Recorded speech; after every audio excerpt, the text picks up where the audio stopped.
lead this hour from the city of fountains, more fountains than any city outside Paris. And that would be the hub of the National Football League, the epicenter of the NFL. People wondered when the New England Patriots won all those Super Bowls, would anyone follow in their footsteps? It would be a long time before anyone was that good again. And no, it turns out not really. They just shifted from New England to the Midwest and Kansas City, where Baker Mayfield and the Buccaneers ship docking at Arrowhead for a play date with the Chiefs. You had the Fox refugees there, Troy Aikman and Joe Buck. They had the call on TV, a rainy night, and it was a humdinger of a game, a doozy of a game. Now, I don't know if you were watching or not. Maybe you had something else going on, and you were not watching. It's possible. I don't know what else there was to watch.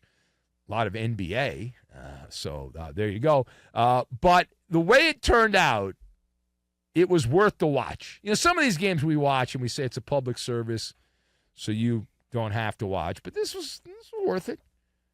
A competitive game. It was. And in the end, Patrick Mahomes ends up with 291 yards passing, not one, not two, but 3 touchdown passes. And Kareem Hunt, hunting for the end zone. He rumbled into the end zone with a 2-yard run in overtime, and the unbeaten Chiefs remain unbeaten. They get a 6-point win over the Buccaneers on Monday night. DeAndre Hopkins, remember him? I remember when he was good. He had 2 touchdown receptions. The Chiefs are now 8-0. They stand head and shoulders above everyone else in the NFL as they drove through the rain for 2 fourth-quarter scores. And they had the lead there, 24-17 with 4:17 left, talking about Tampa Bay. However, Kansas City, their defense, able to come up with a stop there in the end. And Baker Mayfield, they did lead them down, forcing the overtime, but Kansas City's defense made enough plays early in the game. Tampa Bay 4-5 now. And the story here is what happened at the end. After the Bucs did go down the opposite way, and Ryan Miller hit the end zone with 27 seconds remaining in the game, and so you make the call. Do you go for the win, or do you go for the tie and test your luck? Or should I say press your luck in overtime? Well, Tampa Bay elected to kick the extra point. They forced the overtime, which is the good news.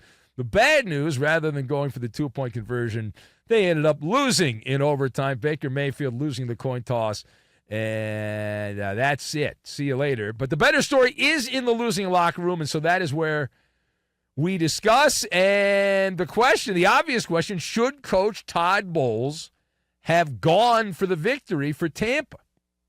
Should he have gone for the win here? So I've got Alice in Wonderland, googly eyes, and a bug's life. And we will combine all of these things together, and we will make a long walk off a short pier, because that's what normally happens to coaches that make the wrong call here. Now, should Coach Todd Bowles have gone for the win for Tampa and not played for overtime? Well, in hindsight, the answer is obviously, right?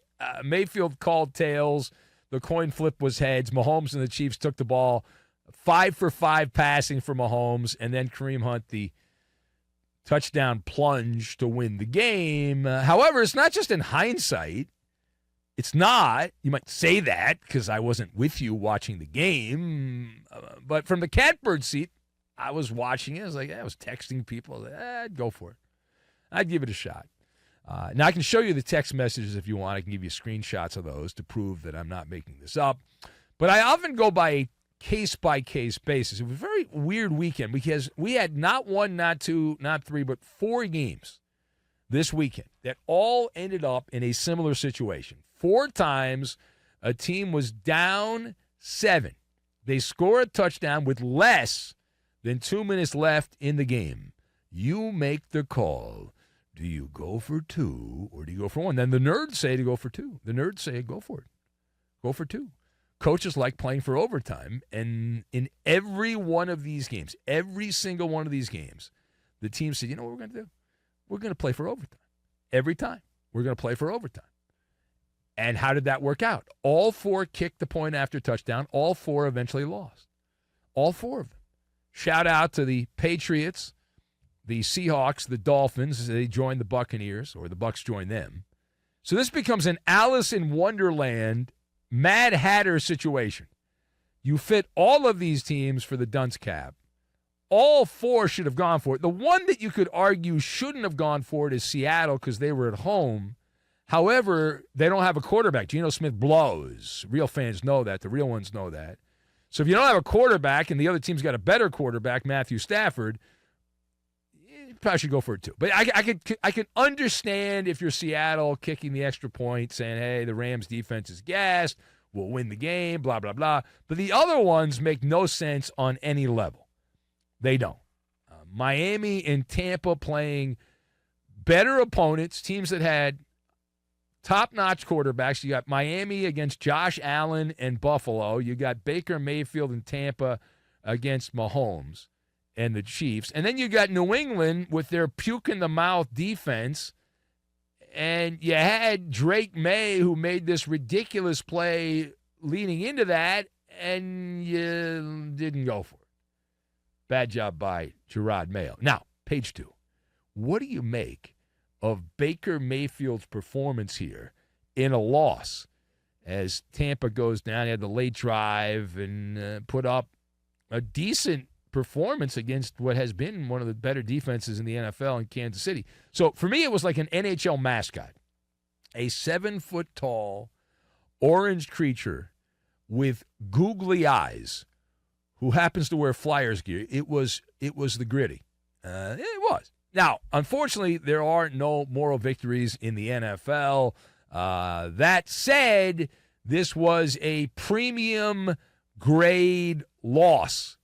The Bucs had the fighting spirit, which you'd like to see. They didn't roll over and get into the fetal position without Mike Evans and Chris Godwin's out all year. Baker Mayfield went toe-to-toe with Patrick Mahomes and matched him for 60 minutes of regulation football, using flotsam and jetsam against the defense for Kansas City. You had Cade Otton, and I don't even know who the other guys were on the Bucs. I don't know. I watch football every week. I didn't know who most of those guys were. I don't know. Where'd you come from? Did you win a contest to be on the team? You won a raffle? Congratulations. But here's the problem. That little Gritty, that and a presidential pardon will help Todd Bowles keep his job when the Bucs miss the playoffs. Tampa's now on the wrong side of 500. They're 4-5 on the year.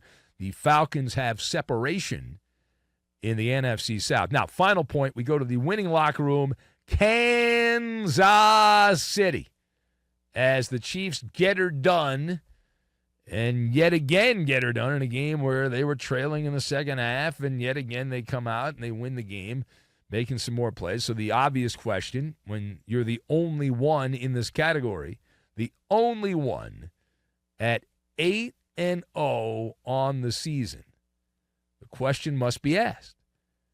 When you take a couple of steps back and you look at the Chiefs here, who in the NFL circa 2024 is beating Andy Reid's Chiefs with Patty Mahomes at quarterback? And the answer to that, we got a glimpse of that, even though the game went to the Chiefs. If you look at this objectively, okay, the answer is A Bug's Life. Ergo, I'm not talking about Disney here. I'm talking about the injury bug. And there was a moment, if you're passionate and you have invested your time in Kansas City football, there was a moment there where you were pausing and you were contemplating the time-space continuum, because we saw a preview of that little bugger, the injury bug, in this game. Nail-biting time at Arrowhead. Patrick Mahomes lands awkwardly on his left ankle. He had to be helped off the field. Turned out false alarm. False alarm. Now, I'm not a Chiefs fan, but I got to tell you, I was concerned. As you know, we're doing the Maller meet and greet in Kansas City on Saturday. I'm going to my first Chiefs game at Arrowhead on Sunday. And in my head, I'm thinking, oh, man, I'll be watching Carson Wentz play quarterback for the Chiefs. That's not something I want to do. Of course, I made it all about me. How depressed I was going to be. And I was sending messages, the angry messages. Like, of all the games for him to get, why couldn't he later on get hurt? Right before the game with the Broncos. Well, it turns out he'll be okay. But outside of injury, there's only one other scenario. Looking at the Chiefs where you say there's some problems there. They'll have a real stinker where they've already had a couple of these where they don't play all that well and they have to win those games or they don't play all that well. And there's really no game other than one that stands out that you say is an obvious, hey, watch that game situation. That's November 17th at Buffalo against Josh Allen. Chiefs are better than the Bills, but the game's on the road and say, well, weird things can happen, et cetera, et cetera. Outside of that, you've already beaten the Chargers once. You have them at home. Chargers have no offense. And even if that's a low-scoring game, you like your chances with Mahomes against that ragtag Charger offense. And then they play the Steelers on Christmas, so maybe you have too much eggnog or something like that on Christmas night in Pittsburgh. But other than that, everything is very manageable for the Chiefs to go 17-0 and march their way into the playoffs and have the number one seed and then just wait around and see what happens after that.